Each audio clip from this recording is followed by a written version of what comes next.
I'd like to preface this by saying that this is part 1 of 4, and also by apologizing about the video length. It's a little bit long. While I had planned to actually do a run-up explaining the story here, it never managed to materialize. So instead, I'll just give you the essential details. In Final Fantasy XIV, you play as the Warrior of Light, which could be anything you want within the confines of the character creator. And throughout the story, you work with the Scions of the Seventh Dawn, who at this point in the story are all in comas. Why are they all in comas? Because their souls got yoinked to a different world. And after having a run-in with the Soul Snatcher himself, he tells you to look in a specific place for an item. It doesn't tell you what that item is. It just tells you you need to find it. After finding the unspecified item, it is your turn to be yoinked to the different world. Except unlike all your compatriots, it's not just your soul that gets yoinked, it's all of you. After zooming by all the memories of past story events, which is basically the big plot points of all the previous campaigns, including notable moments like Haurchefant dying, and other moments from Stormblood. It even includes characters from a small plot line from way back in Heaven's Ward post-story. And while I'd like to explain what happens, just showing the cutscene can get the point across so much better than I can.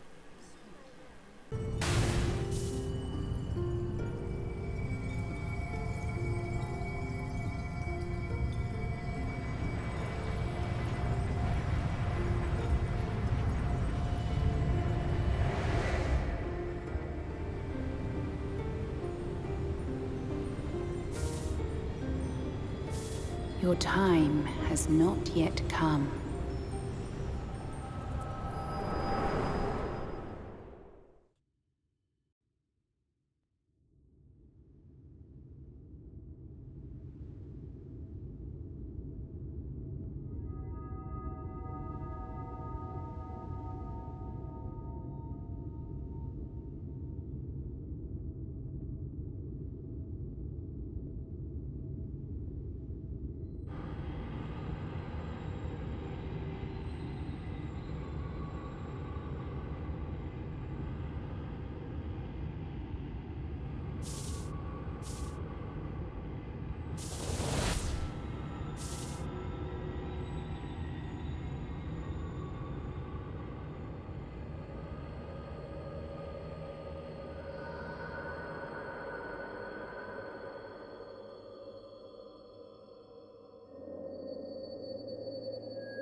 From endless dreams I awake.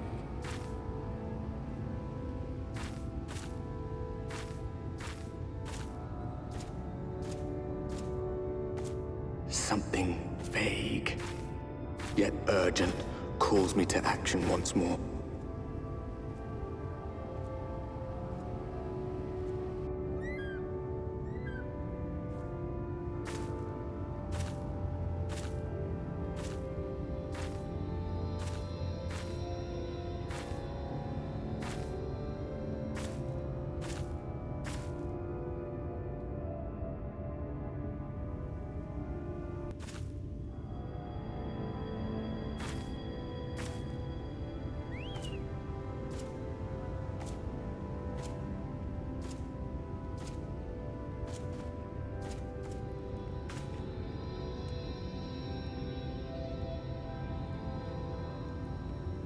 Rare to meet someone out here who's not a peddler themselves. What brings you into the wilds this time of night?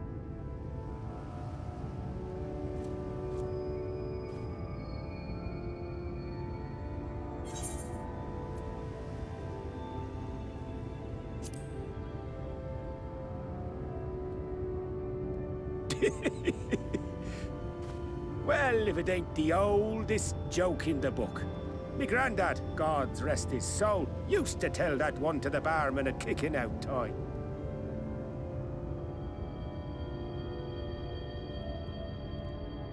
And when, pray tell, did we last have a dark night?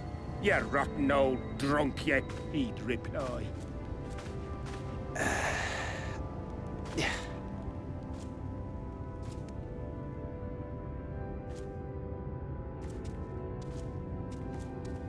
Over 100 bleeding years ago, that's when.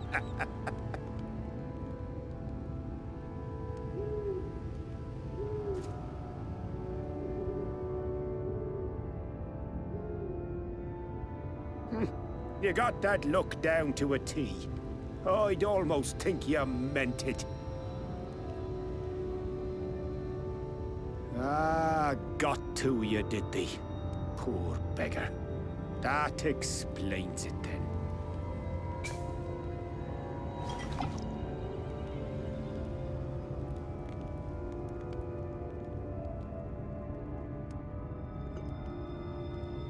Well, I've roads to travel and wares to sell, but you'd best hurry along to the town nearby. Just head east through the trees and aim for the Shining Tower. You'll find the place soon enough.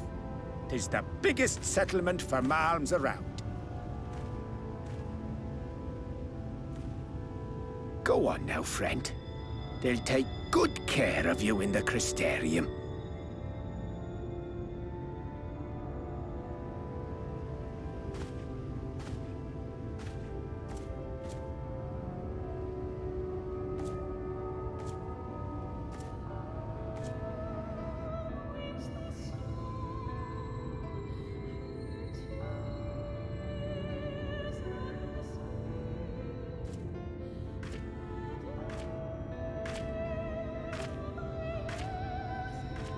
Dizzying heights it rises, the gleaming spire, its tip threatening to pierce the blinding canopy.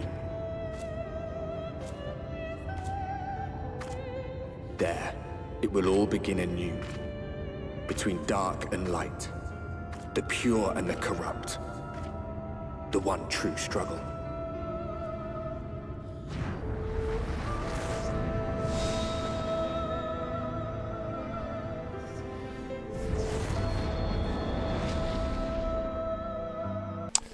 Before you actually make it into the Crystarium, and after being snuffed by the gate guard and essentially being told to fuck off, you get your first glimpse at the overarching enemies of the DLC.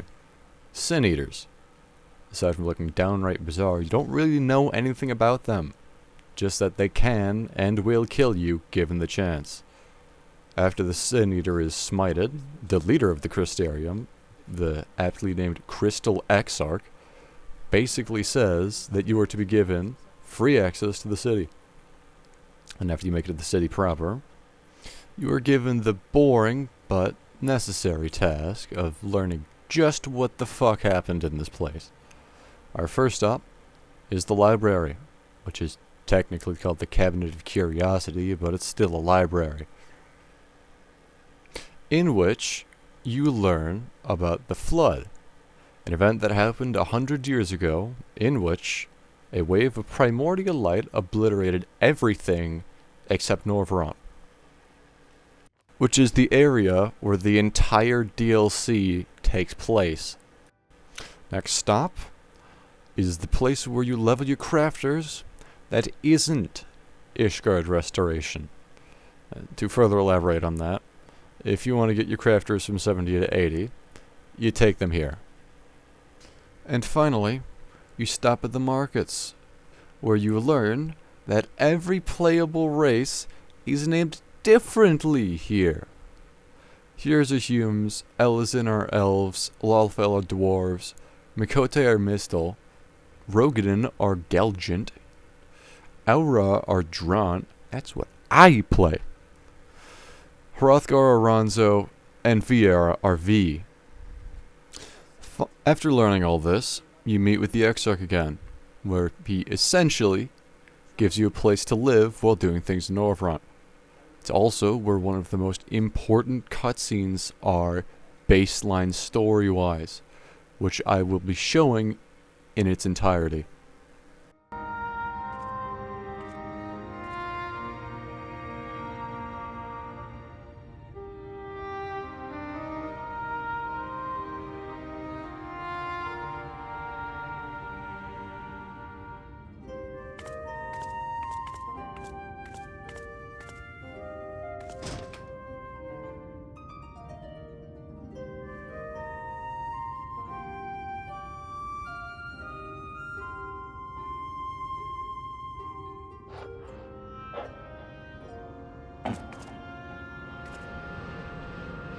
You.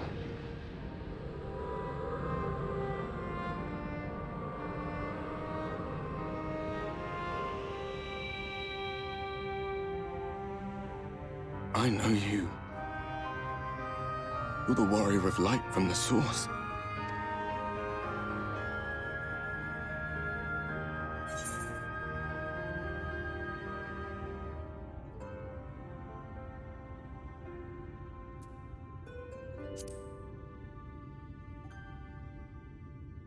What? Did you just... You can hear me? Oh, gods, how long has it been?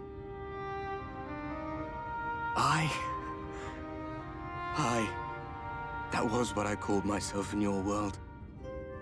The Warrior of Darkness. My real name is Ardbert.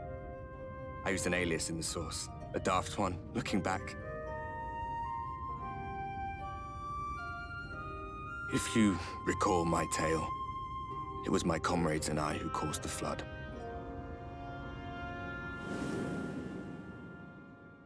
We thought our home doomed. And so we listened to the Ascians. Let them guide us to the source, and try to hasten their goddamned ardor.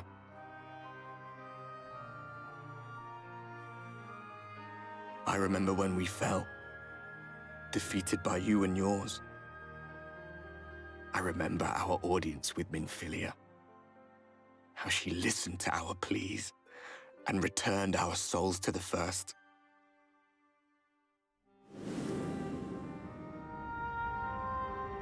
The flood was poised to swallow Norvrant. Minfilia and my friends, they surrendered what little they had left to hold it back. Just faded away, leaving me to bear witness.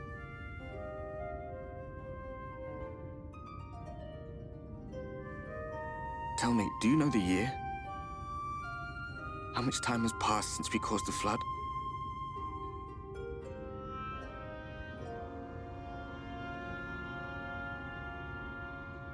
100 years. 100 long years.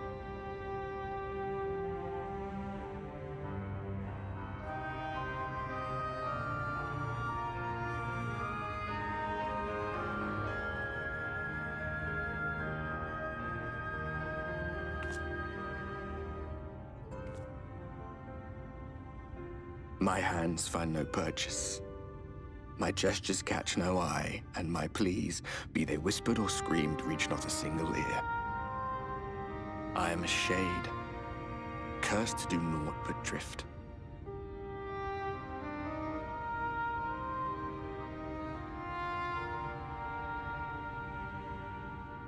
I feel as if I've been walking forever. I hardly noticed when my mind and body began to fray at the edges. Then bang! My senses were sharp again. I felt like a fish being reeled in, and before I knew it, I found myself in this room. Why is it that you can see me, What are you even doing here, come to that?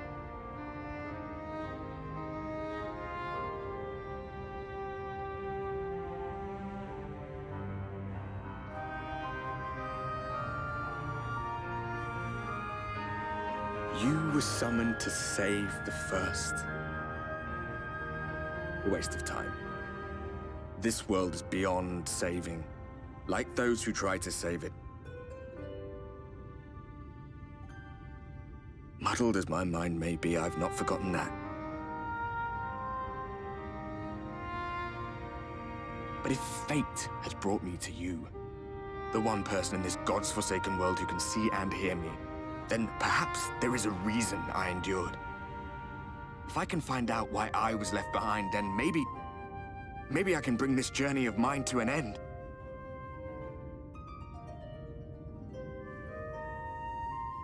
Well, I'll be watching, Warrior of Light. But do me a favor. Be careful out there. This world has had its fill of heroes.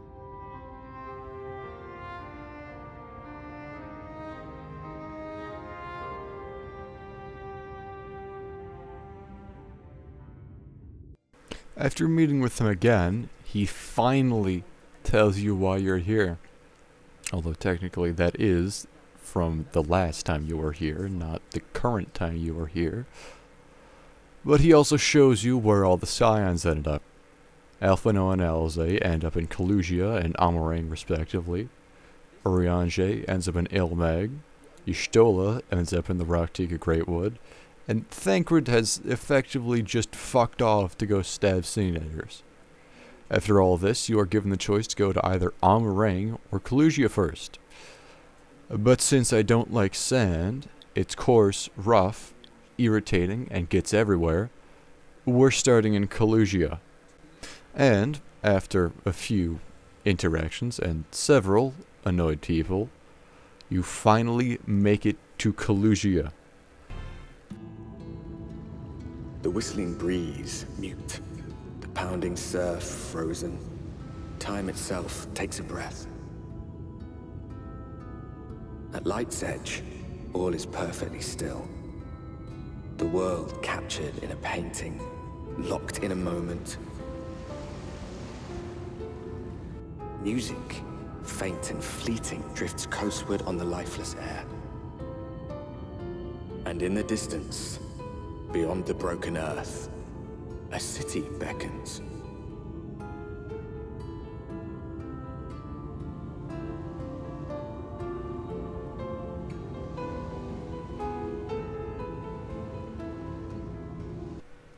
After landing and a quick walk along the beach, and after bribing a fisherman, you finally get a lead to where Alphino is.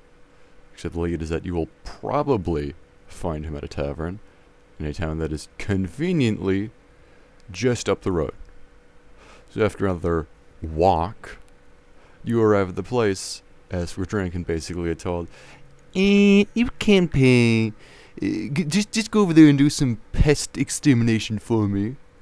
Once again, you walk to the farm further up the road, stab anything that moves, and then leaves. Finally, after all that hassle, you can finally get your drink. But you never actually get to drink because Alphino walks in. And so, after a heartfelt reunion, it is decided now is the time to investigate the city of Yulmore. Soon you've arrived at the city outskirts, only to find that you need a job to get into the city. But not to worry, Alphino already has a plan, which gets overheard by a random Mikote snooping around. And after stealing your idea and somehow getting let off scot-free, because Alphino pitied him, you see an artist that is washed up on the beach.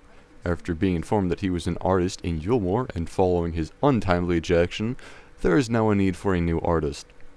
And so, with used paintbrush in hand, you are selected to enter the city. Then, following a fun time in immigration, you can finally make your way up to the top of the city, where the people Alphino is supposed to make art for live. And so, after greeting them, Alphino tells you to find out what you can about the city.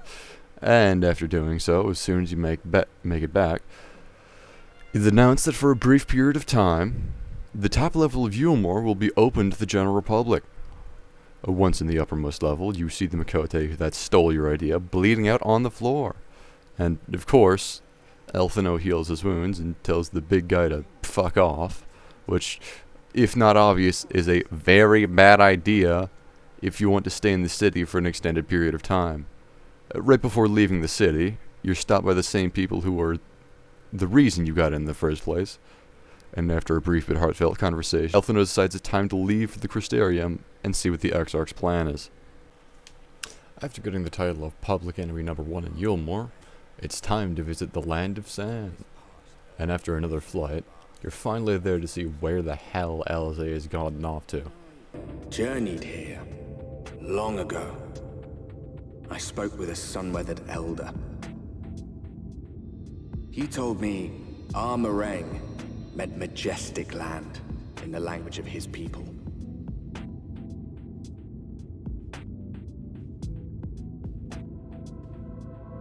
And so it might still be, were it not for the light's unrelenting onslaught.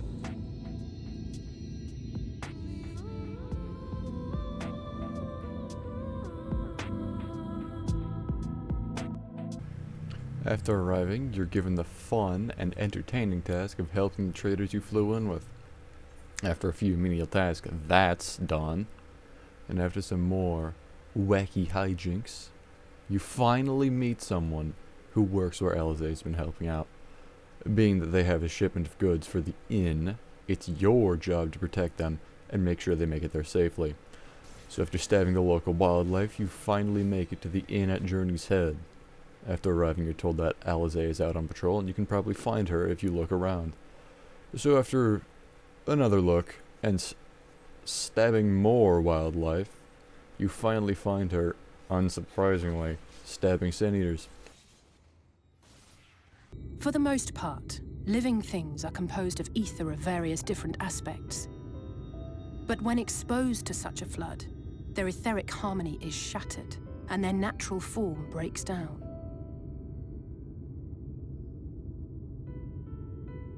Then they either perish, or are warped into mindless abominations.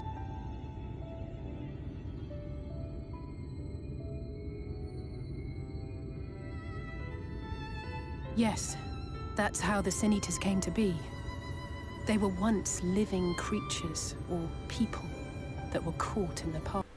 After that, you briefly catch up and return to the inn, where you learn that, basically, everyone who isn't a caretaker there is going to turn into a Sin Eater, and it's the caretaker's job to give them a painless death before they transform. After that light-hearted conversation, you're tasked with getting a fruit for Halric, who was this fucker. After making it to town and having a nice conversation with Alizé about assisted suicide, it's now that you learn about the preferred method of giving the patients there a peaceful end is usually poisoned food, and the fruit you got is Halric's favorite. You return to the caretakers, only to find that Halric, the goblin he is, isn't actually there. So now you have to find him. So after a few minutes of looking around and stabbing anything that gets in your way, you finally find him. Only just to see him staring down a fucking Sin Eater. As you find him, the caretaker that's been helping you throughout most of this stabs the Sin Eater. She then gets stabbed by the Sin Eater, and after the most uncomfortable cutscene in the entire DLC, she becomes a Sin Eater. Now you may be wondering, how can this be? Well, most Sin Eaters can only kill people. Some are powerful enough to actually infect others. And some are so powerful that they can infect them and turn them into a Sin Eater almost immediately. She then flies away, following the big Sin Eater. You are then left with the unfortunate task of informing the other caretakers. After the traumatic events of the last 5 minutes, Alizé decides it's time to rejoin Alphino in the Crystarium and see what the Exarch's plan is now that you're here. I'd like to thank you for watching, and also for putting up with the very poor editing quality. And assuming the next 4 parts get finished, I'll see you then. Now, what the hell's an NFT?